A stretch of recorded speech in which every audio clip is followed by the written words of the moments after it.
1974, I went to Mexico to visit my brother, who was working as an anthropologist with the Tzotzil Indians, the last surviving Mayan tribe. Now, the Tzotzil speak a lovely bird-like language and are quite tiny physically. I towered over them. Mostly, I spent my days following the women around, since my brother wasn't really allowed to do this. We got up at 3 a.m. and began to separate the corn into 3 colors. Then we boiled it, ran to the mill and back, and finally started to make the tortillas. Now, all the other women's tortillas were 360 degrees, perfectly toasted, perfectly round. And even after a lot of practice, mine were still lopsided and charred. And when they thought I wasn't looking, they threw them to the dogs. After breakfast, we spent the rest of the day down at the river, watching the goats and braiding and unbraiding each other's hair. So usually, there wasn't that much to report. One day, the women decided to braid my hair Tzotzil style. After they did this, I saw my reflection in a puddle. I looked ridiculous. But they said, "Before we did this, you were ugly. But now, maybe you will find a husband."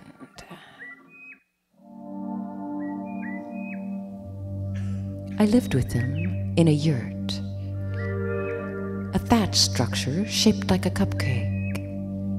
There's a central fireplace, ringed by sleeping shelves, sort of like a dry beaver dam. Now, my Tzotzil name was Losha, which loosely translated means the ugly one with the jewels. Now, ugly, okay. I was awfully tall by local standards. But what did they mean by the jewels? I didn't find out what this meant until one night when I was taking my contact lenses out. And since I'd lost the case, I was carefully placing them on the sleeping shelf. Suddenly, I noticed that everyone was staring at me. And I realized that none of the Tzotzil had ever seen glasses, much less contacts, and that these were the jewels. The transparent, perfectly round jewels that I carefully hid on the shelf at night and then put, for safekeeping, into my eyes every morning. So I may have been ugly, but so what?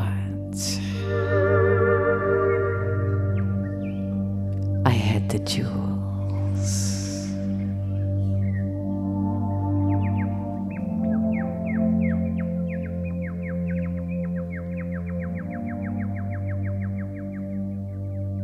Full fathom 5, thy father lies. Of his bones are coral made. Those are pearls that were his eyes. Nothing of him that doth fade, but that suffers a sea change into something rich and strange. And I alone am left to tell the tale. Call me Ish.